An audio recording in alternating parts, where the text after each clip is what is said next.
최신 재테크 트렌드를 다루는 하우머니 시간입니다. 또 부동산 경매 공부하다 보면 가장 어려워하는 게 권리 분석이라고 하는데요. 네. 자, 단 5분만 투자하면 권리 분석을 끝낼 수 있는 방법이 있다고 합니다. 새로운 경공매 길잡이시죠. 설춘환 교수님 나오셨습니다. 안녕하세요, 교수님. 안녕하세요. 네. 지금 이게 경매 열기가 뜨겁다, 뭐 이제 그런 상황이다 하는데 워낙 부동산 시장이 침체돼 있다 보니까 잘 다가오지는 않았습니다. 그런데 네. 지금 뭐 최근에 뭐 대박이 하나 터졌다고. 네, 말씀하신 것처럼 예. 실제로 일반 부동산 매매 시장은 좀 좋지 않음에도 네, 불구하고 네. 요즘에 경매 시장이 예. 상당히 뜨겁다. 예. 특히 이제 작년 경매 사건 같은 경우에 예. 전국의 최고 입찰 경쟁률이 한 80대 1을 기록한 사건이 있었었는데요. 80대 1요? 네, 이번에는 그 기록을 넘어서 97대 1의 와. 네. 입찰 경쟁률을 기록한 사건이 있었습니다. 예. 실제로 이제 2번 유찰된 아파트에 대해서 예. 많은 분들이 실제로 관심이 어마어마하게 많다 이런 예. 것을 좀 보여주고 있는 것 같고요. 실제로 시세보다 한 20% 싸게 산다라고 한다면 나는 지금이라도 입찰하거나 또는 낙찰을 받고 싶다 이런 분들이 상당히 많아지고 있는 것 같고 네. 특히 시세보다 20%만 낮아도 네, 시세보다 20% 싸다라고 한다면 네, 네. 특히 이제 이번 건은 2월 3일 날 입찰한 수원시 영통구에 한 아파트가 있었는데 네. 이게 이제 전용 면적 85제곱미터 우리가 흔히 이야기하는 이제 33평형 예. 아파트인데요. 감정가가 이제 6억 4천만 원. 2번 유찰된 최저가는 3억 1천만 원. 거의 와. 이제 반토막 난 거 아닙니까? 반값이네요. 네. 그런데 이제 그 사건 97대 1의 경쟁률을 뚫고 낙찰가는 감정가 대비 한 73% 약 4억 7천만 원. 2등은 이제 4억 3천만 원을 기록한 그런 사건이었습니다. 예. 일단 뭐 지금 보니까 반값이라고 하니까 이제 가격만 들으면은 좀 혹할 수 있을 것 같은데 이게 가격에만 초점을 두다 보면은 또 큰일 날 수 있다면서요. 네, 맞습니다. 일단 개인적으로 네. 사실 네. 이 건 아파트의 낙찰가는 저는 개인적으로 조금 고가 낙찰이 아닌가 그런 생각이 그러세요? 네, 그런 생각이 듭니다. 이유는 물론 사실 입찰하고 낙찰한 분들은 그렇게 생각하지 않을 수 있고 네. 또 특별한 네. 사정이 있을 수 있습니다. 예. 그렇죠. 일단 입찰 경쟁률이 97대 1이다 보니까 약간 좀 과열이 된 게 아닌가 그런 생각이 드는데 이 건 아파트는 2021년도에 매매 사례가 이제 6억 8천만 원 예. 최고가를 찍었었고요. 예. 작년도 연말에 4억 6천만 원의 매매 사례가 있었습니다. 그리고 이제 올해 1월에는 15층과 21층에서 4억 3천만 원의 매매 사례가 있었습니다. 예. 아까 앞서 얘기한 것처럼 예. 낙찰가는 4억 7천만 원인데 예. 지금 이 사건은 그 네이버 부동산 예. 매물 코너에 보면 같은 평수에 23층에 4억 5천만 원의 매물도 있습니다. 사실은 조금 더 싸게 살 수 있지 않았을까라고 그러네요. 하는 점이 있고요. 다만 네. 이 건은 이제 권리 분석상에는 특별한 문제가 없다는 것은 이제 그나마 다행입니다. 네. 이 권리 분석. 네. 오늘 이걸 갖다 이제 좀 공부하고 싶은 날인데. 네. 이제 그러면 권리 분석은 어떤 거죠, 네. 교수님? 예. 네, 일단 사실 이제 우리 이제 경매 처음에 입문자분들이 네. 권리 분석하면 이제 말이 어렵잖아요. 예. 근데 사실은 미리 말씀을 드리면 권리 분석상에 문제가 있는 물건은 사실상 거의 없습니다. 그럼에도 불구하고 네. 우리가 이제 경매 나온 부동산에 대해서 이제 법률적으로 문제가 있는지 낙찰자가 낙찰받고 추가로 떠안을 뭔가가 있는지 예. 네, 이제 그런 것들을 이제 확인하는 것인데 경매에서는 매각 물건 명세서라고 하는 서류가 있습니다. 네. 이건 이제 법원이 만든 서류인데요. 예. 이 서류를 보면 낙찰자가 떠안을 임차인이 있는가 또는 부동산 등기부상에 하자가 있는가 예. 이런 부분들을 이제 모두 확인할 수가 있는데 네. 사실 저희가 이제 일반 매매 같은 경우에는 등기부에 뭐 근저당권이 있다, 임차인이 있다 이러면 매수인이 다 떠안아야 되는데 예. 경매는 사실은 등기부에 아무리 뭐 근저당권, 가압류 이런 게 많아도 예. 모두 소멸합니다. 낙찰받으면 더불어서 임차인도 원칙적으로 선순위 임차인이 아니라면 전혀 인수하지 않습니다. 그래서 사실 떠안아야 될 뭔가 있는 경매 사건은 거의 없다. 그래요. 이렇게 이해하시면 좋을 것 같습니다. 그래도 권리 분석 그 매각 물건 명세서는 좀 꼭 봐야 되네요. 네, 맞습니다. 예, 사실 뭐 등기부등본 같은 경우는 경매가 아니어도 뭐 집 계약할 때 많이 보잖아요. 뭐 전세 계약이든 아니면 매매 계약이든. 그런데 이 등기부등본을 본다 하더라도 어떤 부분을 봐야 되는지 좀 헷갈릴 때가 있거든요. 네, 일단 저희가 이제 권리 분석을 할 때 예. 앞서 얘기한 이제 매각 물건 명세서는 대단히 중요하다. 네네. 그래서 우리 시청자 여러분들이 경매 권리 분석할 때는 매각 물건 명세서를 꼭 봐야 되겠다. 네네. 이것은 이제 법원이 만든 서류이기 때문에 믿고 해도 됩니다. 네. 사실상. 네. 다만 이제 거기에도 사람이 하기 때문에 중대한 하자가 있다면 이를테면 이의하거나 이제 취소할 수 있는데 사실 저희가 이제 등기부상에도 이제 하자가 있는지 여부를 좀 꼼꼼히 좀 체크를 좀 해야 될 것 예. 같은데. 일단 등기부는 누구나가 쉽게 이제 대법원 인터넷 등기소를 통해서 등기부를 발급받을 수가 있습니다. 예. 그래서 사실 이제 우리가 경매에서는 좀 어려울 수 있는데 그 사건의 말소 기준 권리를 좀 찾을 수 있어야 되는데 네. 등기부를 통해서 그걸 찾을 수 있어요. 말소 기준 권리. 네네. 그러니까 낙찰자가 낙찰받으면 무엇은 떠안고 예. 무엇은 떠안지 않는 기준이 되는 권리가 있거든요. 네.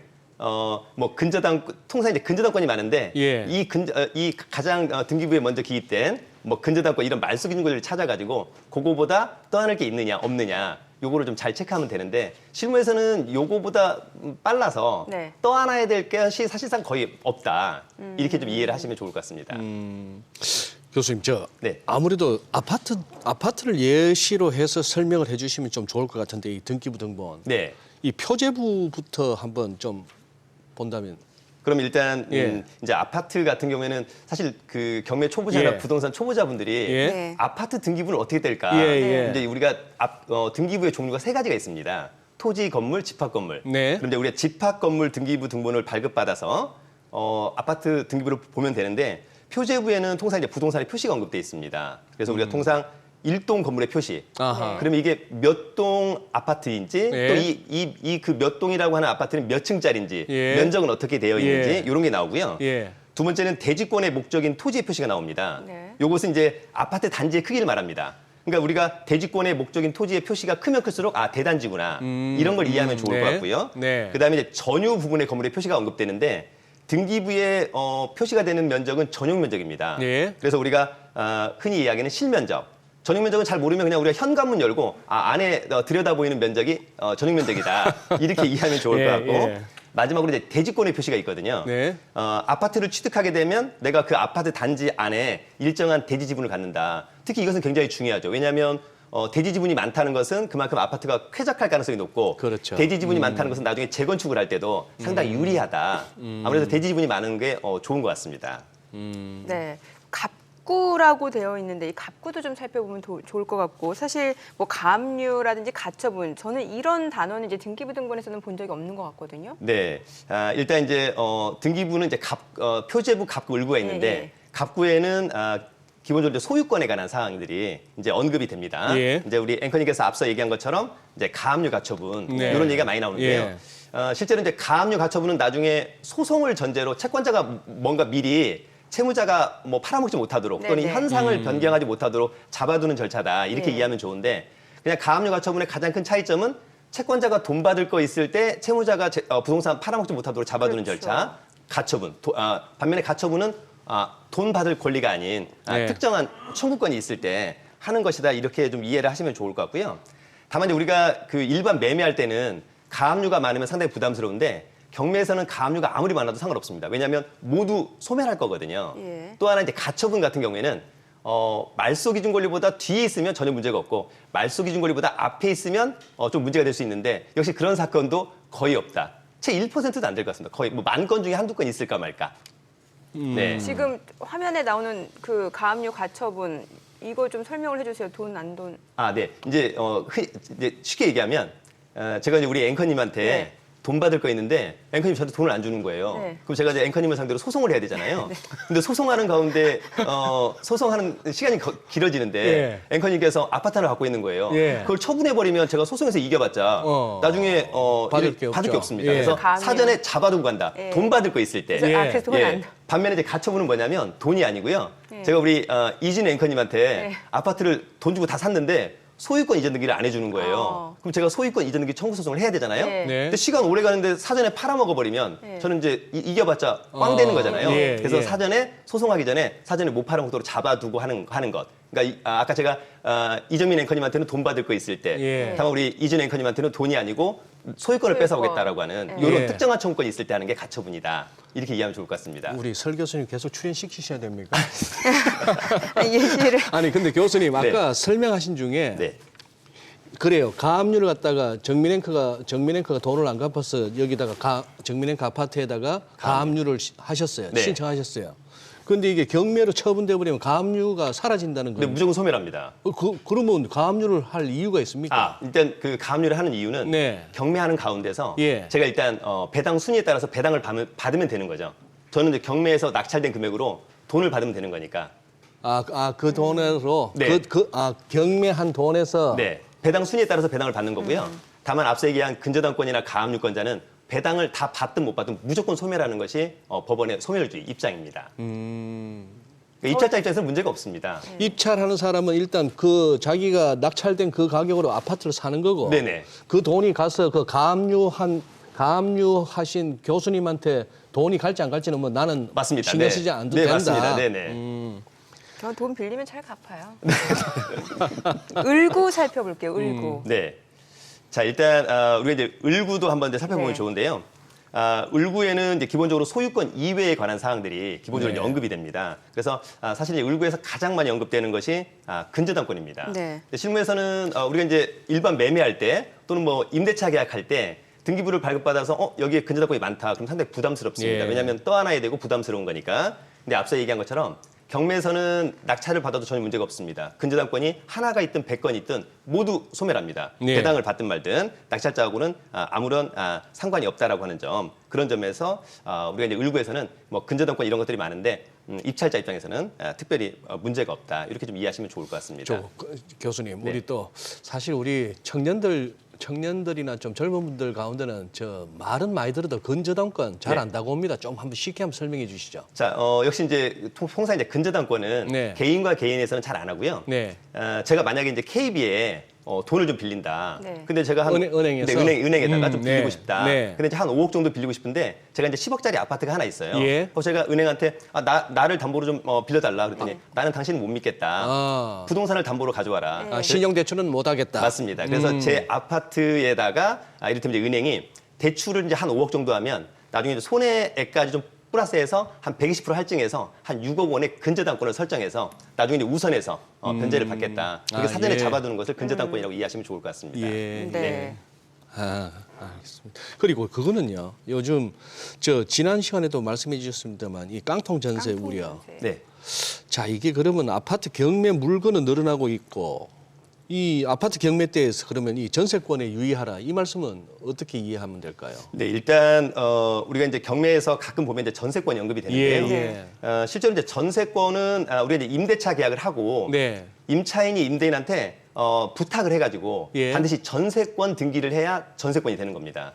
네, 그래서 예. 이제 이런 전세권이 있는데 이런 전세권은 이제 기본적으로 선순위라면 입찰자 입장에서 좀 조심해야 되는데 후순위라면 전혀 문제 없고 선순위라고 하더라도 배당 요구를 하면 전혀 문제가 없다. 그다음에 이제 실무에서 문제가 없다는 말씀은 권리 분석상에 문제가 없다는 거죠. 이게 낙찰자한테는 전혀 낙찰자 부담스럽지 입장에서. 않다라고 하는 점이 있고 실제로 저희가 이제 경매에서 경매 절차를 보면 적법한 임차인이라고 한다면 배당을 아예 못 받는 임차인은 거의 없습니다. 다 받거나 일부 좀 못 받는 그런 임차인이 있을 뿐이다. 이렇게 좀 이해하면 좋을 것 같습니다. 그런데 이제 전세권이지만 임차권이라는 말도 있잖아요. 네네. 예, 임차권하고 전세권하고는 또 어떻게 다른 거예요?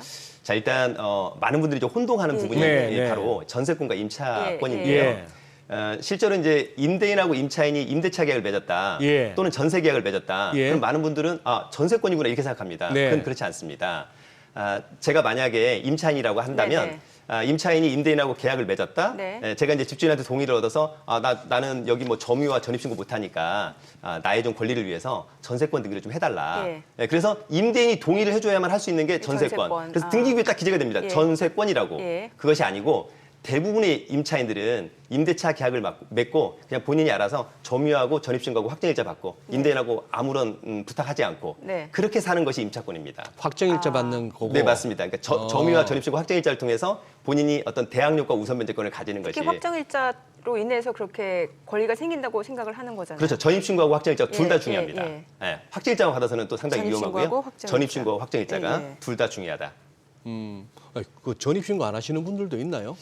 이제 가끔은 이를테면 이제 아파트보다는 이제 오피스텔. 네. 예, 그럼 이제 예. 소유자 입장에서는 이제 전입신고를 하면 주택으로 또 주택수에 포함될 수 예, 있기 때문에 그래서 보통- 전입신고 하지 말아라. 그 대신 전세권 등기 이런 경우도 좀 있습니다. 예. 근데 교수님 그 얘기는 또 뭡니까? 이 무슨 부동산 경매 관련해서 말소 기준 권리란 용어도 아까 얘기를 좀 예. 주셨어요. 네, 일단 이제 저희가 권리 분석을 할 때, 예. 뭐 경매 강의를 할 때 수업을 할 때도 네. 가장 중요한 게 이제 말소 기준 권리입니다. 네.